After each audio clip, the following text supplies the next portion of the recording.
welcome to The Pencil Thief, episode 6. Today we're going to be talking about dyslexia, but before we begin, I'd like to give credit to those people that submitted photos for the Earth Day 2020 competition.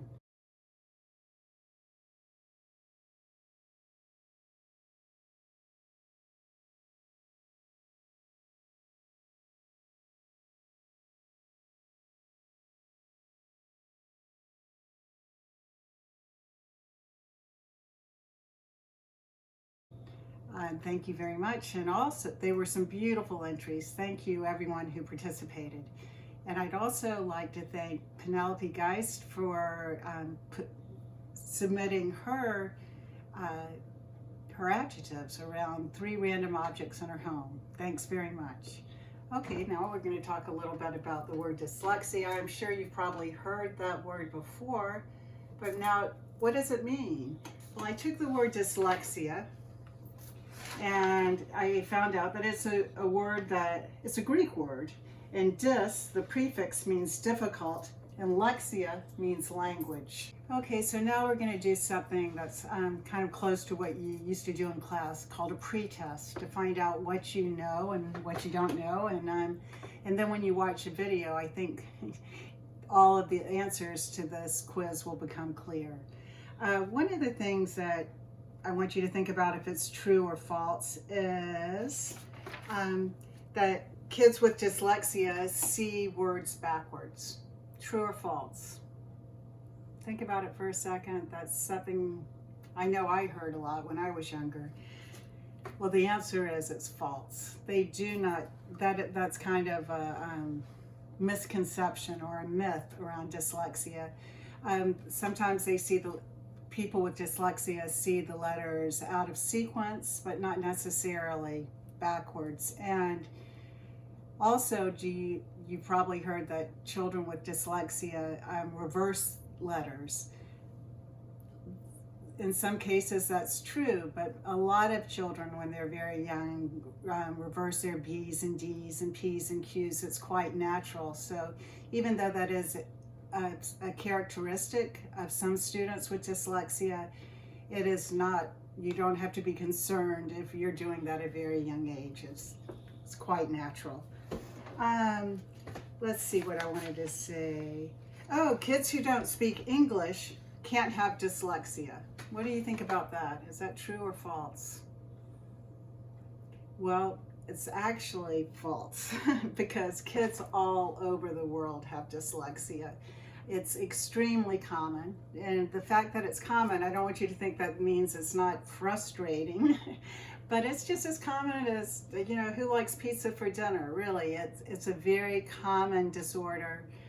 Many people have it, many children, many adults from all over the world. Let's see what I have here. Okay. It'll take children much longer to do reading and writing tasks if they have dyslexia. What do you think about that? Is that true? Is that false? Well, actually, it is true. It does take longer. It's really hard to process those sounds and put the letters and sounds together. And so when a student that has dyslexia goes home, they're probably pretty tired. They've had to work really hard to make sense of what they've read and what they've written. So that part is true. Let's see. People with dyslexia are often creative. What do you think? True or false? Well, from the students that I have, I can tell you that's very true. And I know that from adults too. Of course, there are many people that are creative that aren't dyslexic, but it is a trait that you will find with many dyslexic people, that they have a really strong creative streak. Okay, what do you think about this? That you can outgrow dyslexia? True or false?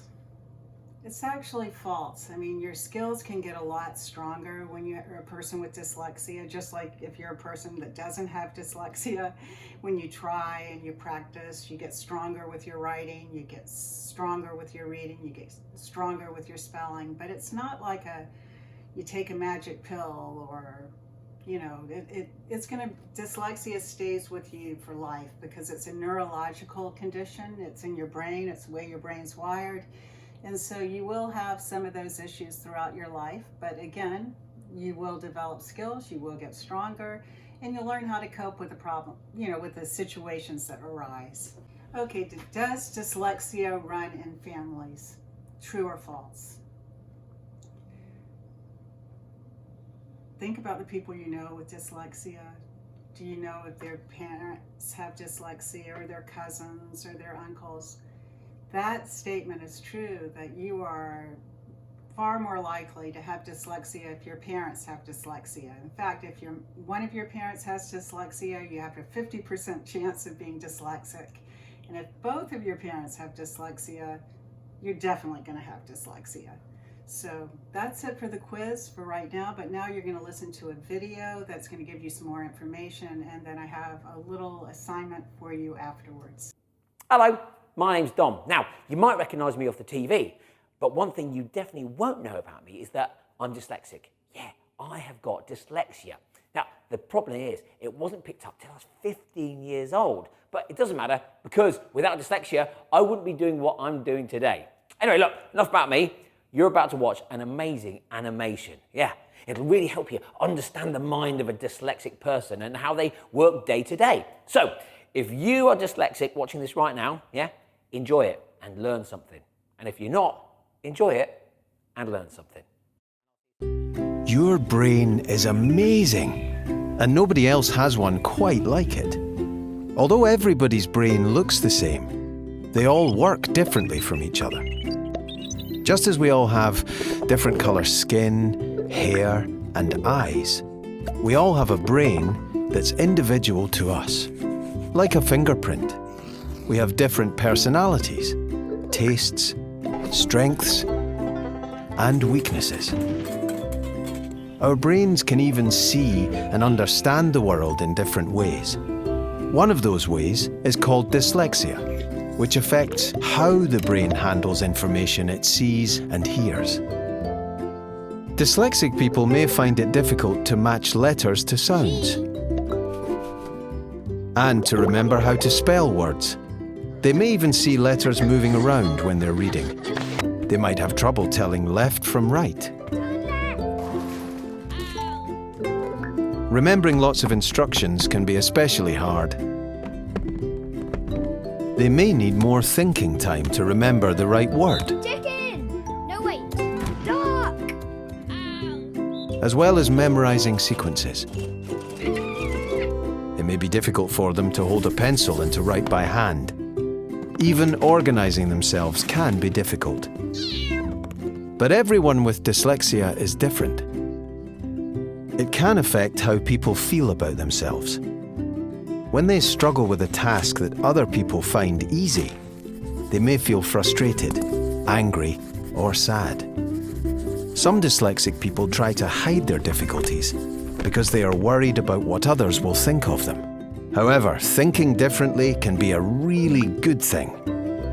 A person with dyslexia may be very good at seeing patterns and solving problems, imagining and rotating objects in their heads, telling stories and making people laugh, taking things apart, understanding how they work, and figuring out how to put them together again.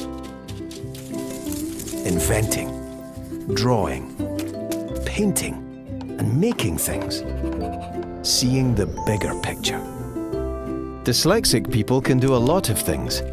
They just might do them in a different way to how others would, and many of them have even become famous for it.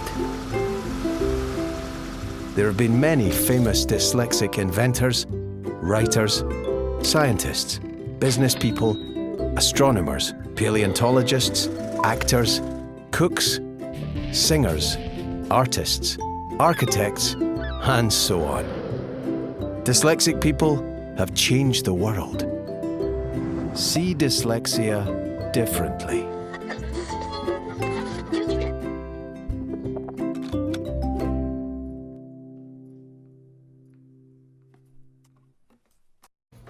I hope you learned some things from the video, and I hope it actually inspired you to learn more. the assignment that I have for today is that you go and interview someone that you know with dyslexia. It could be somebody in your family, it could be a friend of a friend, and ask them what's their experience with having dyslexia. I think you'll see, just like with anyone, the experiences will be different, but I would like you to report back to me, and I will share your interview on one of our upcoming videos. So take care, thank you, and see you around.